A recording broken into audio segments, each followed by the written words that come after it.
Kad mi kažu, dobar si ti Dajković, ali previše, brate, srbuješ. Malo srbujem pri onome što ću. Jer baš tako možemo da se odbranimo od ove sveopšte falsifikacije crnogorskog društva. Falsifikovan jezik, falsifikovana crkva, falsifikovana akademija nauka. Oni su falsifikovali onu masonsku ložu, imaju 3 masonske lože, ne znaju šta će od sebe.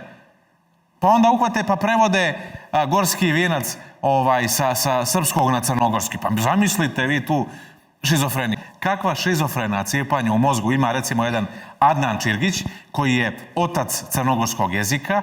On je osmislio crnogorski jezik na sveučilištu u Zagrebu, vjerovali ili ne. I crnogorski jezik je baziran na govoru podgoričkih muslimana. I to zvanično piše u dokumentima, u toj osnivačkoj povelji crnogorskog jezika. I zamislite kakvo šizofreno cijepanje u svojoj glavi ima taj čovjek kad otvori gorski vijenac, pa na prvoj strani piše posveta prahu oca Srbije. I šta će on da kaže? Da to nije ta Srbija, to je neka druga, jel?